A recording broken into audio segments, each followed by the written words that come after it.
Sees Ministries.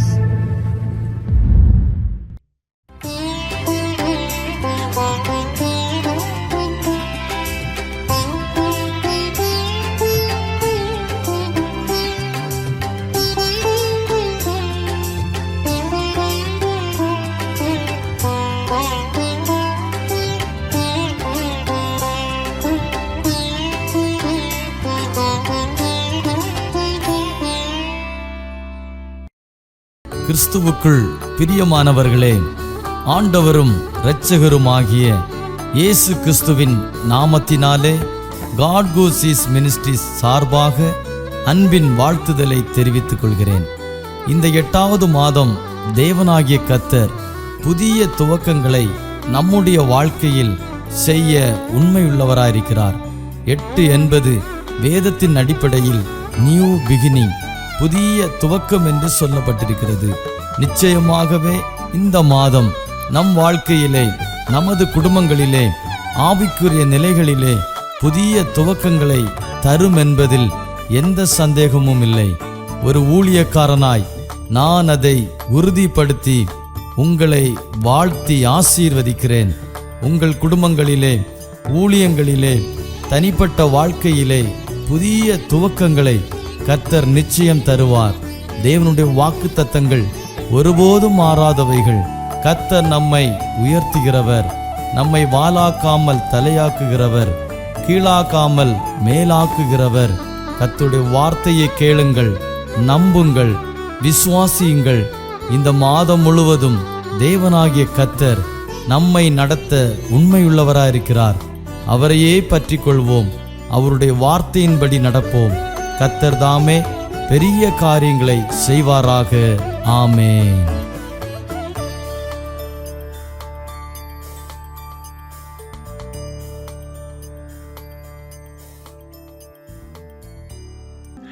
എളിയദാസന്റെ ജിഷാഞ്ചൽ. എൻ്റെ ശബ്ദം ശ്രവിക്കുന്ന എല്ലാ മാന്യ ശ്രോതാക്കൾക്കും ഗോഡ് ഹൂ സീസ് മിനിസ്ട്രിയുടെ ഫൗണ്ടറും ഡയറക്ടറുമായ കർത്താവിൻ്റെ ശ്രേഷ്ഠദാസൻ പാസ്റ്റർ തോമസ് ചെല്ലയ്യ അവർക്കും ഈ സന്ദേശം നവമാധ്യമങ്ങളിൽ ജനഹൃദയങ്ങളിൽ ആഴ്ന്നിറങ്ങുവാൻ സഹായകമായ കർത്താവിൻ്റെ ശ്രേഷ്ഠദാസൻ പാസ്റ്റർ ആലിഫ് ജോൺ റൈസ് അവർക്കും ഗോഡ് ഹൂ സീസ് മിനിസ്ട്രിയിൽ പ്രവർത്തിക്കുന്ന എല്ലാ കർത്താവിൻ്റെ ദാസന്മാർക്കും സഹോദരങ്ങൾക്കും ഈ സന്ദേശം ശ്രമിക്കുന്ന എല്ലാ മാന്യ ശ്രോതാക്കൾക്കും വേഗം വരുന്ന യേശു ക്രിസ്തുവിൻ്റെ നിസ്തുല്യ നാമത്തിൽ എൻ്റെ സ്നേഹത്തെയും വന്ദനത്തെയും അറിയിക്കുന്നു. ഈ പ്രഭാതം ക്രിസ്തുവിൽ ധന്യമാകട്ടെ നമ്മുടെ ജീവിതം. അല്പസമയത്തെ ചിന്തയ്ക്ക് ആസ്പദമായി ഒരു വേദഭാഗം വായിക്കുന്നു. മാർക്കോസ് എഴുതിയ സുവിശേഷം 10-ാം അധ്യായം അതിൻ്റെ 52-ാമത്തെ വാക്യം. യേശു അവനോട്, പോക, നിന്റെ വിശ്വാസം നിന്നെ രക്ഷിച്ചിരിക്കുന്നു എന്ന് പറഞ്ഞു. ഉടനെ അവൻ കാഴ്ച പ്രാപിച്ചു, യാത്രയിൽ അവനെ അനുഗമിച്ചു. വളരെ അനുഗ്രഹിക്കപ്പെട്ട നല്ല ഒരു വേദഭാഗമാണ് അല്പസമയത്തെ ചിന്തയ്ക്ക് ആസ്പദമായി കർത്താവ് നമുക്ക് നൽകിയിരിക്കുന്നത്. നാം ഇവിടെ പഠിച്ചു നോക്കുമ്പോൾ നമ്മുടെ കർത്താവ് യെരുശലേമിൽ താൻ ആലയത്തിൽ ദൈവത്തെ ആരാധിക്കുവാൻ കടന്നു വരുന്ന സമയത്ത് യെരിഹോവിൽ കൂടെ യാത്ര ചെയ്തു വരുന്ന വേളയിൽ തിമായിയുടെ മകനായ ബർത്തിമായിയും തന്നോടൊപ്പം മറ്റൊരു വ്യക്തിയും 2 കുരുടന്മാർ ആ യെരിഹോ പട്ടണത്തിൻ്റെ വാതിൽക്കലിരിക്കുകയാണ്. അവർ ഭിക്ഷ യാചിച്ചുകൊണ്ട് അതുവഴി വരുന്ന വ്യക്തികളുടെ കാലൊച്ച കേൾക്കുമ്പോൾ അവരോട് സാമ്പത്തിക സഹായം ആവശ്യപ്പെട്ട് അതിൽ നിന്ന് ലഭിക്കുന്ന തുച്ഛമായ വരുമാനം കൊണ്ട് ജീവിച്ചിരുന്ന വ്യക്തികളായിരുന്നു തിമായിയുടെ മകനായ ബർത്തിമായിയും തന്നോടൊപ്പമുള്ള സഹപ്രവർത്തകനും. 2 പേരും ഭിക്ഷക്കാരായിരുന്നു. 2 പേര് സുഹൃത്തുക്കളായിരുന്നു. 2 പേരുമല്ലാതെ അവർക്ക് മറ്റാരുമുള്ളതായി കാണുന്നില്ല. തിമായിയുടെ മറ്റു മക്കളെക്കുറിച്ചോ തിമായിയെക്കുറിച്ചോ ആ കുരുടനായ വ്യക്തിയുടെ പശ്ചാത്തലങ്ങളെക്കുറിച്ചോ യാതൊന്നും ഇവിടെ രേഖപ്പെടുത്തിയിട്ടില്ല. സാധുവായ, തള്ളപ്പെട്ട, ആർക്കും വേണ്ടാത്തവനായ ഒരു ബർത്തിമായി ഭിക്ഷയാചിച്ച് പലരുടെയും ആട്ടും തുപ്പും കേട്ടുകൊണ്ട് ലഭിക്കുന്ന തുച്ഛമായ നന്മകൾ അത് വലിയൊരു ദ്രവ്യമായി താൻ ശേഖരിച്ച് തൻ്റെ ദൈനംദിന ജീവിതങ്ങൾ മുൻപോട്ട് നയിക്കുന്ന വ്യക്തി. പക്ഷേ തൻ്റെ ജീവിതത്തിൽ ഒരു കുറവുണ്ടായിരുന്നു. തനിക്കും തൻ്റെ കൂട്ടുകാരനും കാഴ്ചയില്ല. ഈ ലോകം എങ്ങനെയുള്ളതാണെന്ന് അറിയില്ല. ഹൃദയക്കണ്ണുകൾ കൊണ്ട് മാത്രം നടക്കുന്നൊരു വ്യക്തിയായിരുന്നു ബർത്തിമായി. എന്നാൽ യേശുക്രിസ്തുവിനെ കുറിച്ച് പലപ്പോഴും ബർത്തിമായി പലരും പറഞ്ഞുകൊണ്ട് പോകുന്നത് കേട്ട് യേശുവിനെ കുറിച്ച് മനസ്സിലായി. അങ്ങനെ ഇരിക്കുമ്പോൾ നസ്രനായ യേശു ഇതുവഴി വരുന്നു എന്ന് താൻ അറിയുകയാണ്. താൻ ആ വരവ് കാത്തിരിക്കുന്നു. പുരുഷാരത്തിൻ്റെ തിക്കും തിരക്കും ശബ്ദവും ആരവവും തൻ്റെ ഹൃദയത്തിലേക്ക്, തൻ്റെ ചെവിയിലേക്ക് ഇരച്ചു കയറുകയാണ്. യേശുക്രിസ്തു ഇതുവഴി എത്തുന്നു, ഇതാ യേശുക്രിസ്തു വരുന്നു എന്നുള്ളത് ആ വ്യക്തി മനസ്സിലാക്കി. ആ വ്യക്തി ഉറക്കെ നിലവിളിക്കുകയാണ്, യേശുവേ, ദാവീദ് പുത്ര, എന്നോട് കരുണ തോന്നണമേ എന്ന് ഉച്ചത്തിൽ നിലവിളിക്കുന്നു. കർത്താവിൻ്റെ ശിഷ്യന്മാർ അത് കേട്ടിട്ട് മിണ്ടാതിരിപ്പാൻ തന്നെ ശാസിക്കുകയാണ്. കൂടെ തന്നോടൊപ്പമുള്ള കുരുടനും തൻ്റെ കൂട്ടുകാരനും തന്നെ ശാസിക്കുകയാണ്, മിണ്ടരുത്, മിണ്ടാതിരിക്കുക. എന്നാൽ താൻ ഉറക്കെ നിലവിളിക്കുകയാണ്. യേശുവിൻ്റെ ചെവിയിലെത്തുന്നത് വരെ താൻ നിലവിളിച്ചു കൊണ്ടേയിരിക്കുകയാണ്. പലരും തന്നെ ശാസിച്ചിട്ടും താൻ നിർത്തുന്നില്ല. പ്രിയരെ, നാം ദൈവത്തോട് നിലവിളിക്കുമ്പോൾ, ദൈവത്തോട് പ്രാർത്ഥിക്കുമ്പോൾ പലരും നമ്മെ ശാസിപ്പാനുണ്ടാകും. എന്നാൽ ഒന്ന്, കർത്താവ് നമ്മുടെ അരികിലേക്ക് വരുന്ന നാം തിരിച്ചറിയണം. ബർത്തിമായി അത് തിരിച്ചറിഞ്ഞു. യേശു വരുന്നു എന്നുള്ളത് താൻ തിരിച്ചറിഞ്ഞു. നമുക്ക് വേണ്ടി അത്ഭുതം ചെയ്യുന്നൊരു ദൈവം നമ്മുടെ അരികിലേക്ക് വരുന്നുവെന്ന് നാം ഈ പ്രഭാതത്തിൽ വിശ്വസിക്കുന്നുവെങ്കിൽ ദൈവം നമുക്ക് വേണ്ടി വലിയവ ചെയ്യുന്നവനാണ്. തൻ്റെ നിലവിളി കേട്ട് കർത്താവ് മനസ്സലിഞ്ഞ് തന്നെ അരികിലേക്ക് വിളിക്കുകയാണ്. എന്നാൽ ഈ ബർത്തിമായി ഓടിയെത്തുകയാണ്. തന്നോടൊപ്പമുള്ള കുരുടൻ അവിടെ തന്നെ ഇരിക്കുകയാണ്. ബർത്തിമായി ഓടി യേശുവിൻ്റെ മുൻപിൽ തൻ്റെ കാൽക്കൽ വീഴുന്നു. യേശുവാണെന്ന് മനസ്സിലാക്കി തൻ്റെ കാൽക്കൽ വീഴുന്നു. കർത്താവിനെ ഗുരു എന്ന് വിളിച്ച് താൻ അഭിസംബോധന ചെയ്യുകയാണ്. കർത്താവിൻ്റെ മുൻപാകെ തന്നെ സമർപ്പിക്കുന്നു. അപ്പോൾ കർത്താവ് കൗതുകത്തോട് ചോദിക്കുന്നു, ഞാൻ നിനക്ക് വേണ്ടി എന്ത് ചെയ്യണം? ബർത്തിമായി പറയുന്നു, എനിക്ക് കാഴ്ച കിട്ടണം. തൻ്റെ ജീവിതത്തിൽ മറ്റാരോഗ്യ പ്രശ്നങ്ങളൊന്നും തന്നെ ഇല്ല, പക്ഷേ തനിക്ക് കാഴ്ചയില്ല. തൻ്റെ ഹൃദയ കണ്ണുകൾ കൊണ്ട് മാത്രമായിരുന്നു താൻ കണ്ടുകൊണ്ട് നടന്നിരുന്നത്. എന്നാൽ അത് പോരാ, ബാഹ്യക്കണ്ണും തനിക്ക് പ്രകാശിക്കണം, കാഴ്ച ലഭിക്കണം. എല്ലാവരെ പോലെ തനിക്കും ജീവിക്കണം, സാധാരണക്കാരെ പോലെ തനിക്കും ജീവിക്കണം എന്നുള്ളൊരാഗ്രഹം ബർത്തിമായിക്ക് പണ്ടേ ഉണ്ടായിരുന്നു. എന്നാൽ അത് നടക്കാത്ത വെറും ഒരു സ്വപ്നം മാത്രമായിരുന്നു. എന്നാലിതാ യേശുക്രിസ്തുവിനെ കണ്ടപ്പോൾ ആ സ്വപ്നം ഇതാ പൂവണിയുവാൻ പോവുകയാണ്. നമ്മുടെ ജീവിതത്തിൽ നാം കാണുന്ന സ്വപ്നങ്ങൾ അത് കർത്താവിൻ്റെ മുൻപാകെ ഈ പ്രഭാതത്തിൽ നമുക്ക് നിറക്കി വയ്ക്കാമോ? ആ സ്വപ്നം പൂവണിയുവാൻ പോകുന്നു. ആ സ്വപ്നം സാക്ഷാത്കരിക്കപ്പെടുവാൻ പോകുന്നു. ആ സ്വപ്നം സഫലമാകുവാൻ പോകുന്നു. കാരണം നാം ഇറക്കി വച്ചിരിക്കുന്നത് ലോക മനുഷ്യൻ്റെ മുൻപിലല്ല, ലോക പ്രതാപത്തിൽ ജീവിക്കുന്ന ഒരു കോടീശ്വരൻ്റെ മുൻപിലല്ല, സകലത്തിൻ്റെയും സൃഷ്ടാവായ രാജാവായ കർത്താവിൻ്റെ മുൻപിലാണ് നമ്മുടെ ആവശ്യങ്ങൾ ഇറക്കി വയ്ക്കുന്നത്. ആ മനുഷ്യൻ തന്നെ സമർപ്പിച്ച് കർത്താവിൻ്റെ മുൻപാകെ ഏൽപ്പിച്ചു കൊടുത്തപ്പോൾ കർത്താവ് അവനെ തൊട്ട് അവനെ സൗഖ്യമാക്കി. അവൻ കാഴ്ച പ്രാപിച്ചു. ലോകം അസാധ്യമെന്ന് വിധിയെഴുതുന്ന തിമിരമായിരുന്നാലും, ലോകം അസാധ്യമെന്ന് വിധിയെഴുതുന്ന അന്ധതയായിരുന്നാലും, എൻ്റെ ദൈവത്തിന് സകലതും സാധ്യം. എൻ്റെ ദൈവത്തിന് കഴിയാത്തതൊന്നുമില്ല. എൻ്റെ ദൈവത്തിന് കഴിയാത്തതൊന്നുമില്ല. എൻ്റെ ദൈവത്തിന് അസാധ്യമായി ഒന്നുമില്ല. ഈ പ്രഭാതത്തിൽ നമ്മുടെ അസാധ്യമാകുന്ന വിഷയങ്ങളെ കർത്താവിൻ്റെ കാൽക്കൽ വയ്ക്കാം. കർത്താവ് നമ്മുടെ ഭാരങ്ങളെ വഹിച്ച് നമ്മുടെ അസാധ്യങ്ങളെ മാറ്റി നമ്മുടെ കണ്ണുകളെ പ്രകാശിപ്പിക്കുന്നവനാണ്. ഈ പ്രഭാതത്തിൽ നമ്മുടെ ഹൃദയ കണ്ണുകൾ പ്രകാശിക്കട്ടെ.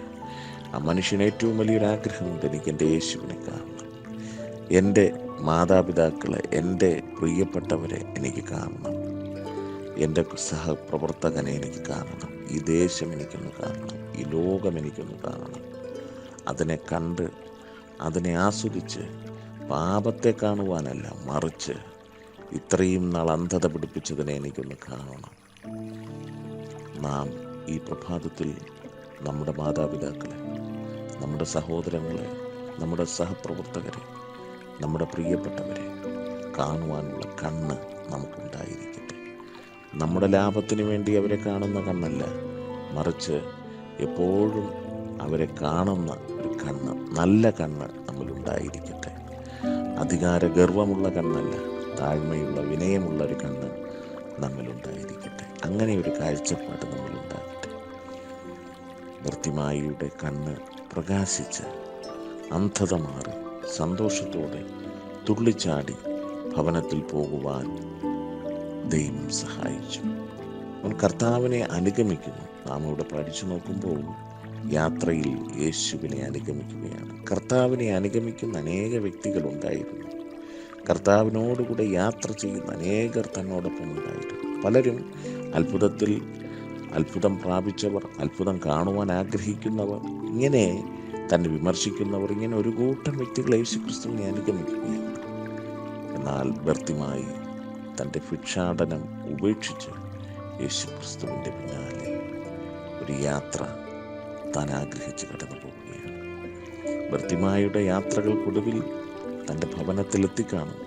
തൻ്റെ മാതാപിതാക്കളെയും സഹോദരങ്ങളെയും പ്രിയപ്പെട്ടവരെയും താൻ കണ്ടു കാണും. അവർക്കെല്ലാം ഒരാശ്ചര്യമായി, ഒരത്ഭുതമായി ബർത്തിമായി മാറും. ഈ പ്രഭാതത്തിൽ നാമും ഒരത്ഭുതമായി, പലർക്കും ഒരാശ്ചര്യമായി മാറുവാൻ പോകുന്നു.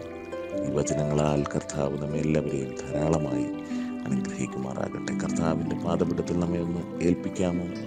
കർത്താവിൻ്റെ പാദപീഠത്തിൽ ബർത്തിമായിയെപ്പോലെ നമുക്കൊന്ന് മുഴങ്കാലം മുടക്കാമോ? കർത്താവിൻ്റെ മുൻപാകെ നമ്മെ ഒന്ന് ഏൽപ്പിച്ചു കൊടുക്കാമോ? നമ്മുടെ സ്വപ്നങ്ങൾ പൂവണിയുന്നു.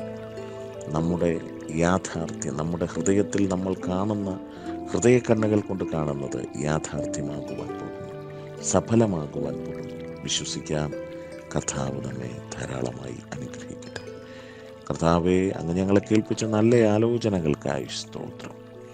ഈ വചനത്തിനനുസരിച്ച് ജീവിപ്പാൻ അവിടുന്ന് ഞങ്ങളെ സഹായിക്കണമേ. ഈ പ്രഭാതത്തിൽ ഞങ്ങളുടെ കണ്ണുകൾക്ക് അസാധ്യമായത് സാധ്യമാകുവാൻ പോകുന്നതിനായി സ്തോത്രം. അത്ഭുതം പ്രവർത്തിക്കുന്നതിനായി സ്തോത്രം. ദൈവകരം വെളിപ്പെടുത്തുന്നതിനായി സ്തോത്രം. സമൃദ്ധമായി അനുഗ്രഹിക്കണം. ഈ പ്രഭാതത്തിൽ അത്ഭുതങ്ങൾ സംഭവിക്കുവാൻ പോകുന്നതിനായി സ്തോത്രം. സകലമാനവും മഹത്വത്തിൻ്റെ അപ്പന് പ്രാർത്ഥനകളും യാചനകളും കേട്ടിരിക്കിയാൽ സ്തോത്രം.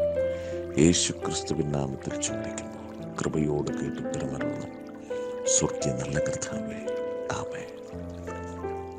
நன்றி பலி பீடம் கட்டுவோம், நல்ல தெய்வம் நன்மை செய்தார். நன்றி பலி பீடம் கட்டுவோம், நல்ல தெய்வம் நன்மை செய்தார். செய்த நன்மை ஆயிரங்கள் சொல்லி சொல்லி பாடுவே.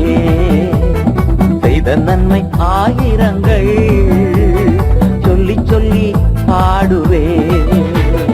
நன்றி தகப்பனே, நன்மை செய்திலே. நன்றி தகப்பனே, நன்மை செய்திலே.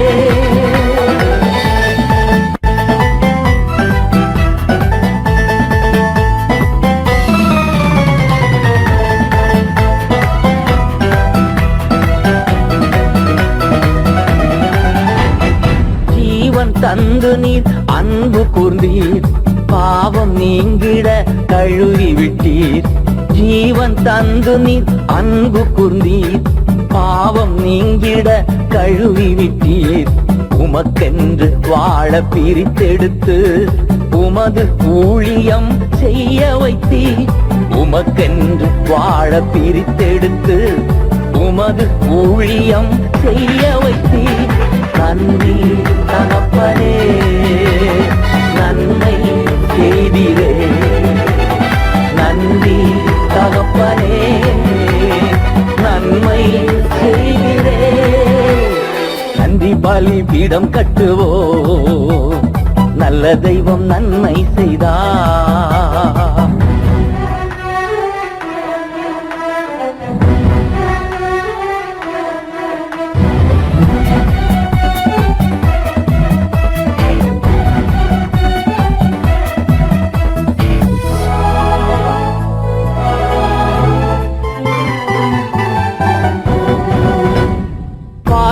கண்களை தந்தீரையா, பாடும் உதடுகள் தந்தீரையா, பார்க்கும் கண்களை தந்தீரையா, பாடும் உதடுகள் தந்தீரையா, உழைக்கும் கரங்களை தந்தீரையா, ஓடும் கால்களை தந்தீரையா, உழைக்கும் கரங்களை தந்தீரையா, ஓடும் கால்களை தந்தீரையா. நன்றி தகப்பனே, நன்மை செய்திரே, நன்றி தகப்பனே, நன்மை செய்திரே. நன்றி பலி பீடம் கட்டுவோம், நல்ல தெய்வம் நன்மை செய்தார். நன்றி பலி பீடம் கட்டுவோம், நல்ல தெய்வம் நன்மை செய்தார். செய்த நன்மை ஆயிரங்கள் சொல்லி சொல்லி பாடுவே, செய்த நன்மை ஆயிரங்கள் சொல்லி சொல்லி பாடுவே.